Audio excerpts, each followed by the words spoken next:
Hi friends, എല്ലാവർക്കും നമസ്കാരം. ഇന്ന് തയ്യാറാക്കാൻ പോകുന്നത് ക്രിസ്മസ് പ്ലം കേക്കിന് വേണ്ടിയിട്ടുള്ള ഡ്രൈ ഫ്രൂട്ട്സ് സോക്ക് ചെയ്യുന്ന വീഡിയോ ആയിട്ടാണ്. ഇവിടെ റമ്മും വൈനൊന്നും ഉപയോഗിച്ചിട്ടല്ല ഇന്ന് നമ്മൾ തയ്യാറാക്കുന്നത്. ഓറഞ്ച് ജ്യൂസ് ഉപയോഗിച്ചിട്ടാണ് നമ്മൾ ഡ്രൈ ഫ്രൂട്ട്സ് സോക്ക് ചെയ്യണത്. അപ്പോൾ അതെങ്ങനെ തയ്യാറാക്കണം നോക്കാം. അപ്പോൾ അതിന് മുന്നേ ഈ ചാനൽ നിങ്ങൾ ആദ്യമായിട്ടാണ് കാണുന്നതെങ്കിൽ ഒന്ന് സബ്സ്ക്രൈബ് ചെയ്യണം. അപ്പോൾ തയ്യാറാക്കുന്നതിന് വേണ്ടി ഞാനിവിടെ കുറച്ച് ഡ്രൈ ഫ്രൂട്ട്സ് എടുത്തിട്ടുണ്ട്. അതെന്തൊക്കെയെന്ന് നോക്കാം. 1/4 കപ്പോളം ടൂറ്റി ഫ്രൂട്ടിയാണ്, യെല്ലോ, ഗ്രീൻ, റെഡ്. അതുപോലെ തന്നെ ഒരു 1/4 കപ്പ് ചെറി എടുത്തിട്ടുണ്ട്. പിന്നെ ഒരു 1/2 കപ്പ് ഈത്തപ്പഴമാണ്, അതിൻ്റെ കുരുവൊക്കെ ഒന്ന് കളഞ്ഞിട്ട് ചെറുതായി കട്ട് ചെയ്തെടുത്തിട്ടുണ്ട്. പിന്നെ 1/4 കപ്പ് നിറച്ച് നമ്മൾ ഉണക്കമുന്തിരി എടുത്തിട്ടുണ്ട്. അത് ബ്ലാക്ക് കൊടുത്തിട്ടുണ്ട്, ഗോൾഡനും എടുത്തിട്ടുണ്ട്. ഇനി നമുക്കിത് തയ്യാറാക്കി നോക്കാം. നമുക്ക് ആദ്യം ഒരു പാൻ അടുപ്പത്ത് വെച്ച് കൊടുക്കാം. അതിലേക്ക് ഒരു 1.5 കപ്പ് ഓറഞ്ച് ജ്യൂസാണ്. ഓറഞ്ച് നന്നായിട്ട് കുരുവൊക്കെ ഒന്ന് കളഞ്ഞ ശേഷം പിഴിഞ്ഞെടുത്തതാണ്, വെള്ളം ചേർക്കാതെ.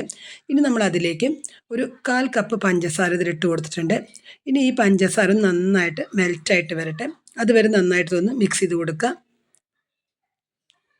ഈ പഞ്ചസാരയൊക്കെ നന്നായിട്ടൊന്ന് മെൽറ്റായി വന്നു കഴിഞ്ഞ് നമുക്കിതിലേക്ക് ആ ഡ്രൈ ഫ്രൂട്ട്സ് ചേർത്ത് കൊടുക്കാം. അപ്പോൾ നമുക്കിത് ഓരോന്നായിട്ട് ഇട്ട് കൊടുക്കാം.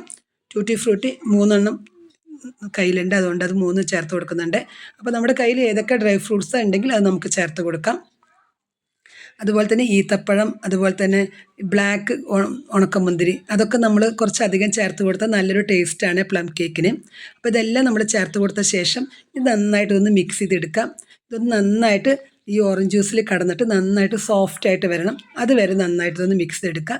ഇതിലേക്ക് ഒരു 1/2 ടീസ്പൂണോളം പട്ടയും ഗ്രാമ്പും ഏലക്കയും കൂടി ഒരുമിച്ച് പൊടിച്ചതാണ്. അപ്പോൾ അതും കൂടി ഇതിലേക്ക് ചേർത്ത് കൊടുക്കുന്നുണ്ട്. ഇനി അതും ചേർത്ത് കൊടുത്ത ശേഷം നന്നായിട്ട് ഇതിലേക്ക് ഒന്ന് മിക്സ് ചെയ്തെടുക്കുക. ഇനി ഇതിലേക്ക് ഒരു ടീസ്പൂണോളം ഓറഞ്ചിൻ്റെ തൊലിയാണ്, അതൊന്ന് ഗ്രേറ്റ് ചെയ്തെടുത്താണ്. അതിലെ വെള്ള പെടാതെ ആ തൊലി മാത്രം ഒന്ന് എടുത്ത് നമ്മളൊന്ന് ഗ്രേറ്റ് ചെയ്തെടുത്താണ്. അപ്പോൾ അതും ഇതിലേക്കൊന്ന് ചേർത്ത് കൊടുക്കുന്നുണ്ട്. നന്നായിട്ടൊന്ന് മിക്സ് ചെയ്തെടുക്കുക. അപ്പോൾ നമ്മുടെ ഫ്രൂട്ട്സൊക്കെ നന്നായിട്ട് സോഫ്റ്റായി വന്നിട്ടുണ്ട്. ഇതിലേക്ക് ഒരു 2 ടേബിൾ സ്പൂണോളം മിക്സഡ് ഫ്രൂട്ട് ജാമാണ് ചേർത്തിരിക്കുന്നത്.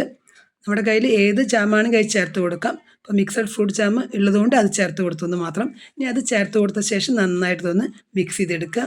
ഇപ്പോൾ ഡ്രൈ ഫ്രൂട്ട്സൊക്കെ ആ ഓറഞ്ച് ജ്യൂസിൽ കിടന്നിട്ട് നന്നായി സോഫ്റ്റായിട്ട് വന്നിട്ടുണ്ട്. അതിൻ്റെ ആ വെള്ളമൊക്കെ ഒന്ന് വറ്റി നല്ലൊരു തിക്കായി വന്നിട്ടുണ്ട്.